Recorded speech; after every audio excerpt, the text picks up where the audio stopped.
Bonjour à toutes et tous. Dans l'actualité, le cabaret La Belle Entrée à Saint-André-Gouldois, près de Saint-Fulgent en Vendée, fête aujourd'hui son premier anniversaire. Créé par Jean-Louis Haudebran et son épouse Isabelle Lichtfuß, tous deux parisiens et professionnels du spectacle, le cabaret La Belle Entrée a accueilli plus de 18 000 spectateurs en un an et cet anniversaire est l'occasion de lancer une nouvelle revue chorégraphiée par Isabelle Lichtfuß. Télé 3 Provinces est très heureuse de vous en proposer les toutes premières images en exclusivité. Allô, Dom, c'est moi, Dom, je reviens à la maison et c'est si bon.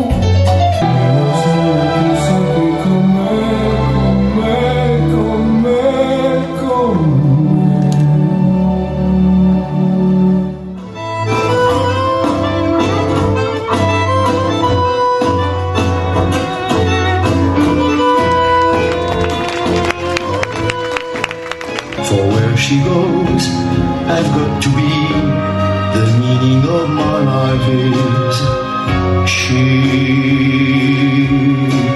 Faut pas chercher à comprendre, faut prendre et pas se laisser prendre. Rien, rien, rien. Tout est neuf, un peu stressé parce qu'on on sait pas comment ça va se passer. C'est le public qui va juger, qui va décider. En tout cas, ça fait assez longtemps qu'on travaille sur ce nouveau spectacle. Ça fait des mois qu'il est en préparation. Il y a beaucoup de créations au niveau des chansons, des musiques, beaucoup de choses originales, pas mal de recherches. Alors j'espère que le public sera au rendez-vous et que ça va lui plaire. On va savoir ça ce soir. Alors Jean-Louis, on garde la même formule bien entendu, on dîne et ensuite le spectacle, la revue. Ah bah oui, ça c'est traditionnel. Le principe du cabaret, c'est on arrive, on prend son temps, on est là pour se détendre. Alors effectivement, on dîne et puis après, on a le spectacle qui arrive. Alors il y a quelques petites nouveautés pendant le spectacle, par exemple, on va avoir quelques chansons, sans doute, qui vont arriver. On va avoir nos magiciens toujours, ça j'y tiens beaucoup, qui soient avec nous. Et puis nous, ce qu'on fête aujourd'hui, c'est quand même ça, ce qui est important, c'est qu'on fête notre anniversaire. Ça fait 1 an aujourd'hui, jour pour jour, qu'on a ouvert l'établissement. On a déjà fait 107 représentations de la précédente revue. On a accueilli 18 000 personnes. C'était réellement inespéré. Et aujourd'hui, fort de ça, on a dit on va relancer carrément la machine et on repart avec un truc totalement nouveau, des nouvelles chorés, des nouveaux éclairages. On a réinvesti dans les choses évidemment pour remettre encore plus de choses pour faire rêver les gens. Et on en est là, voilà, on en est à la phase où maintenant ça va se passer et on va voir ce que ça va donner. Alors Isabelle, il y a des nouveautés et parmi elles, un petit clin d'œil à la Vendée. Alors ça c'est important. C'est vrai.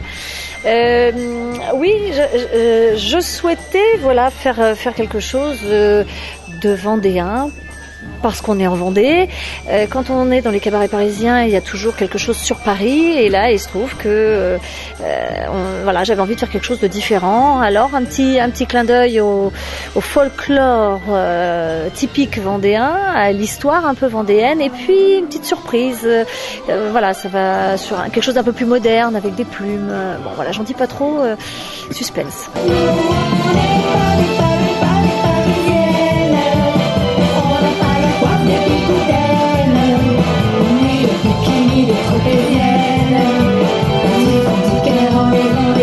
Nouveauté également, Jean-Louis Haudebran sur scène. Ah, ça, c'est pas nouveau. C'est pas nouveau parce que c'est mon premier métier, c'est celui que je fais depuis toujours. Moi, la scène, depuis 15 ans, je fais les cabarets parisiens, etc. On s'est installé ici, mais j'ai pas pour autant arrêté la scène. Moi, mon métier à moi au départ, c'est d'être chansonnier, humoriste, de tailler un peu l'actualité, les choses comme ça. Et en ce moment, ça va, j'ai de quoi faire. Donc il y a pas de raison là aussi. C'est pas précisément un art parisien.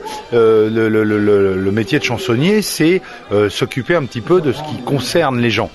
La politique en fait partie, mais pas seulement. Et donc j'essaie d'aller vers ça. Je continue à faire cette petite chose. C'est la petite part d'humour, un peu décalée sans doute, qu'on intègre au spectacle, mais j'aurais du mal à me passer de ça. Moi, ça fait vraiment partie de mon équilibre que de pouvoir faire rire les gens. Et bon, ça tombe bien puisque maintenant on est chez nous, donc je peux le faire tout le temps. Avec un énorme travail, Isabelle, sur les costumes, hein, bien entendu. Ça, c'est ce qui frappe. Les costumes et les lumières, c'est un tout et c'est ce qui fait une belle revue. Oui, heureusement qu'il y a des costumes, heureusement qu'il y a des lumières, c'est pas mal de travail. On a fait quand même appel à des professionnels pour l'éclairage, on a fait appel à un grand couturier pour les costumes, voilà, qui a l'habitude de travailler sur les grands spectacles comme le Paradis Latin, Lidona et autres.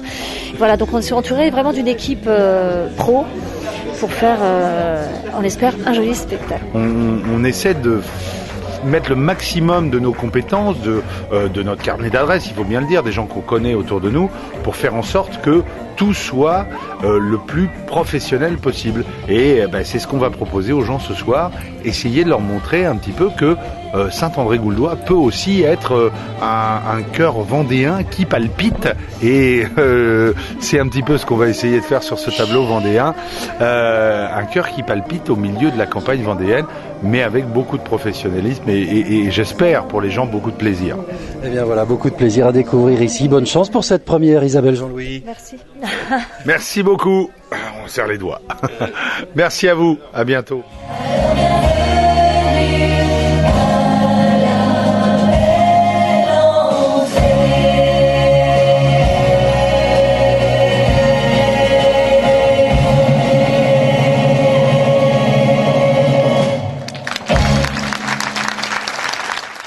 La toute nouvelle revue du cabaret La Belle Entrée, les premières images en exclusivité rien que pour vous sur Télé 3 Provinces. Il ne vous reste plus qu'à aller voir ce merveilleux spectacle à La Belle Entrée à Saint-André-Gouldois, près de Saint-Fulgence, c'est en Vendée. Toutes les infos sont sur le site du cabaret dont l'adresse s'affiche en bas de l'écran. Autre exclusivité, celle-ci c'est toutes les semaines sur TV3P, les unes de l'hebdo de Sèvres-et-Maine qui paraît le jeudi sur le vignoble nantais et le Nord-Vendée. Nous rejoignons la rédaction. À la rédaction de l'hebdo de Sèvres-et-Maine pour les unes à paraître ce jeudi. Bonjour Hervé Pavageau. Bonjour Philippe. Notre petit rendez-vous hebdomadaire avec la redevance incitative qui serait illégale, c'est la une. C'est la question posée effectivement dans la une de l'hebdo de cette semaine. Alors en fait c'est deux Valtais qui refusent de payer leur redevance.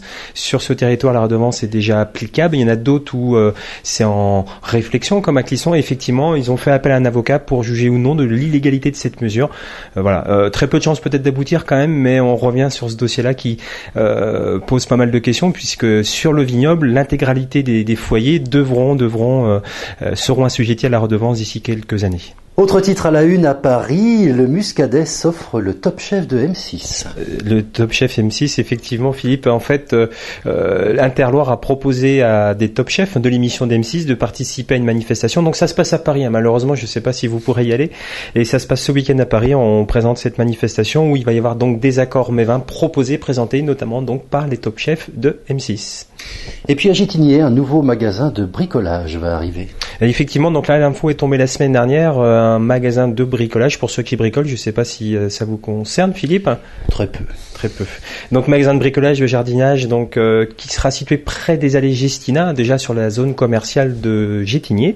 Ouverture prévue début 2014. Eh bien, merci Hervé. Tout ceci et bien plus encore à lire dans notre hebdo de ce jeudi. À la semaine prochaine, Hervé. À la semaine prochaine, Philippe. Et nous allons prendre des nouvelles du temps qu'il va faire. Que d'eau sur le pays des 3 provinces et le pays de Sèvres-et-Maine. Le château de Chasseloire, domaine Chéreau-Carré à Saint-Fiacre-sur-Maine, vous offre la météo.